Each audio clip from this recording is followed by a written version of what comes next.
네, 안녕하세요. 알파카입니다. 네, 건물주들이 좋아하는 임차인 하면 예전에는 스타벅스, 다이소 이런 업체들이 있었는데요. 최근에는 건물주분들이 가장 좋아하는 임차 업종 중에 하나가 바로 메디컬이라고 합니다.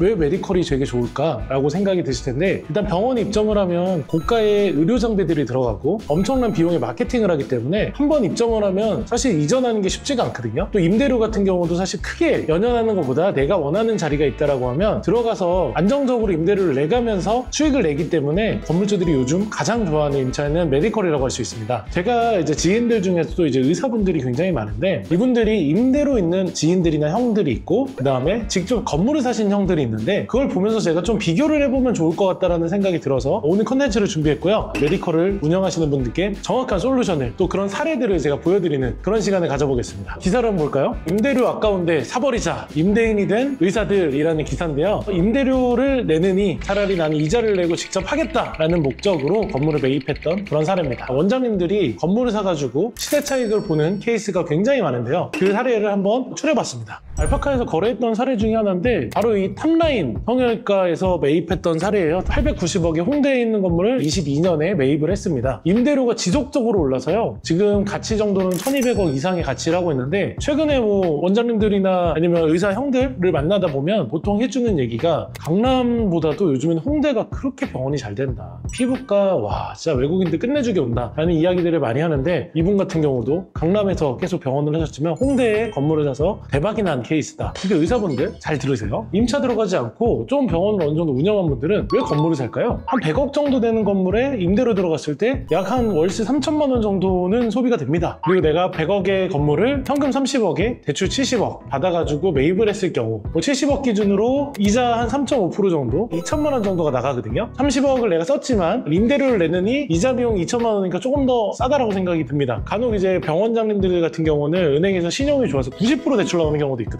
그러면 현금 10억 쓰고 한 월 2,700만 원 정도 이자를 내고 관리비 내고 이런 재산세 이런 거 많이 잡아서 20억 정도 된다고 하면, 내가 5년을 운영했다 그러면 3천만 원 곱하기 12개월 3억 6천 곱하기 5년 18억의 지출이 되는 거고요. 내가 월세 18억을 낸 거랑 이자 및 기타 비용 20억을 낸 거, 18억은 소비되는 비용인데 20억은 예를 들어 150억에 판다고 하면 20억을 쓰고 50억을 번 거네요. 그러면 30억의 시세 차익이 나는 거죠. 그래서 그거를 좀 자세하게 제가 한번 설명을 해보겠습니다. 첫 번째 사례인데요. 강남에 부동산 투자에 요즘에 가장 핫한 병원이 어디냐? 바로 DA입니다. 대표 원장님 명의로 2017년도에 300억에 매입을 했고요. 매입 당시에 대출 채권 최고액 240억이니까 약 200억 정도의 대출을 받아서 현금 100억 정도로 매입을 했습니다. 이거저거 비용해서 한 110억 정도 들었지 않았나 생각을 하는데요. 현재 AI 시세긴 하지만 800억 정도라고 했을 때 현금 100억을 투자해서 시세 차익만 500억, 만약에 DA 성형외과에서 임대로 들어갔을 때는 월 한 8,700 정도 저희가 가정해봤는데요. 즉 1년에 10억 정도 월세를 내고 쓰셨을 거라고 예상이 되고요. 10억씩 7년 70억을 월세로 내고 vs 대출 200을 받았으니까 월 이자 감안했을 때 5,800, 7억씩 7년이니까 49억이죠. 49억을 제가 이자로 내고, 그리고 이자 비용은 또 비용 처리가 돼요. 그러면 또 세금에서 감면을 받겠죠. 이런 사례를 볼 때는 당연히 건물을 사야 되네 라는 생각이 드실 텐데, 저도 늘 얘기 드렸듯이 직접 내가 사용하는 목적이 있다라고 하면 충분히 투자할 만하다라고 이야기를 드리고 싶네요. DA 성형외과의 이상우 원장님께서는 빌딩씬에서는 엄청난 투자자가 되신 거라고 볼 수 있고, 멋진 사례라고 볼 수 있습니다. 두 번째 사례인데요. 이것도 300억에 나와 있는 건물입니다. 이 건물은 이제 시너지 정형외과에서 2015년도에 매입을 했던 사례고요. 103억에 샀습니다. 당시 85억 전후 현금 한 20억, 25억 정도 투자해가지고 매입을 하신 것 같고요. 임대로 들어가셨다라고 하면 한 월 3천만 원 정도 냈을 것 같아요. 그 다음에 10년이라고 하면 36억? 그런데 시세 차익으로 생각을 했을 때 물론 300억에 거래가 될지 안 될지는 모릅니다. 예를 들어서 280억 정도로 감안을 했을 때 시세 차익이 170억이 난 거죠. 약 이자 비용을 28억을 냈으니까 140억 이득인 거죠. 옛날부터 병원 했던 분들 같은 경우는 이런 얘기들을 많이 하세요.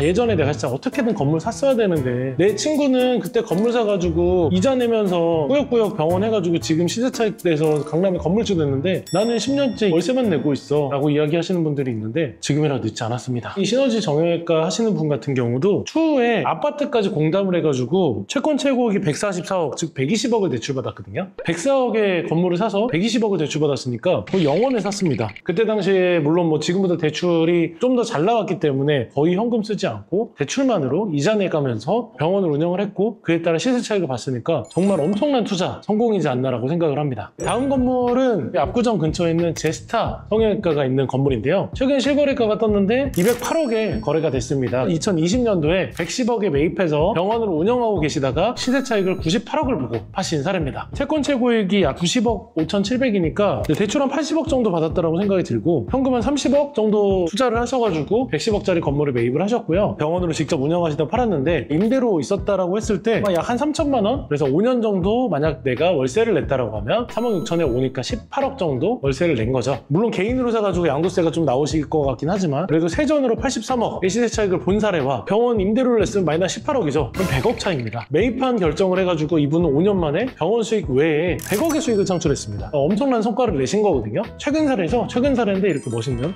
투자 사례가 있습니다. 그 다음 사례인데요. 이거는 뭐 좀 워낙 오래된 사례긴 합니다. 2007년도에 예전에는 뭐 3대 성형외과라고 했던 바노바기 병원에서 매입했던 사례고요. 1년에 월세를 뭐 예를 들어 한 4억 정도라고 생각을 하고 4억 대비 17년이면 월세를 68억을 내는 케이스와 140억에 사서 100억을 대출을 받았으니까 약 1년에 그냥 넉넉하게 잡고 51억 대출 이자를 냈을 때 시세차익 240억 받죠. 그럼 240억에 이자 내고 뭐 이런저런 관리비 빼고 시세차익 약 200억 정도로 감안을 하고요. 그냥 월세를 꾸준하게 냈을 때 68억. 그럼 268억입니다. 그때 선택 하나 잘해가지고 약 250억 이상의 투자 수익을 냈다라는 거는 와 엄청납니다. 개인으로 사셨으니까 양도세가 많이 나오긴 하겠지만 또 오래 가지고 있어가지고 장기보유 특별공제도 받겠네요. 병원들이 건물을 많이 사가지고 이렇게 많이 재미를 봤나 여러분들이 생각을 하실 텐데 실제로 그렇습니다. 그래서 뒤 늦었다라고 생각은 하지만 요즘에는 이면도로에도 약간 개인 병원들이 굉장히 많이 사고 있는데요. 저희 회사 바로 근처에 있는 이런 사례입니다. 이 건물을 탑페이스 성형외과라는 곳에서 105억에 매입하셨고 압구정역 대로변에서 병원을 하시던 분이거든요. 임대로 이면도로긴 하지만 접근성이 워낙 좋고 건물도 깔끔하기 때문에 제가 생각할 때 굉장히 재미를 보실 것 같아요. 매입해가지고 내 건물을 쓰면서 거기 시세차가에 보겠다라는 굉장히 모범적인 사례의 예시라고 볼 수 있습니다. 신사역에도 사실 비슷한 사례가 있는데요. 2024년도 6월 달에 거래된 사례인데 129억에 매입하신 분인데 이 건물 같은 경우는 강남 서현 성형외과라는 곳에서 매입을 했고요. 현재 직접 병원으로 쓰고 계십니다. 그래서 여기도 도로도 조금 좁고 이면도로긴 하지만 그래도 신사역 접근성이 워낙 좋다 보니까 병원하기에 굉장히 좋았고요. 건물도 진짜 잘 지었거든요. 그래서 이 건물 소유자분께서도 임대로 있다가 건물을 매입해가지고 들어와서 안정적으로 병원 운영을 하고 있습니다.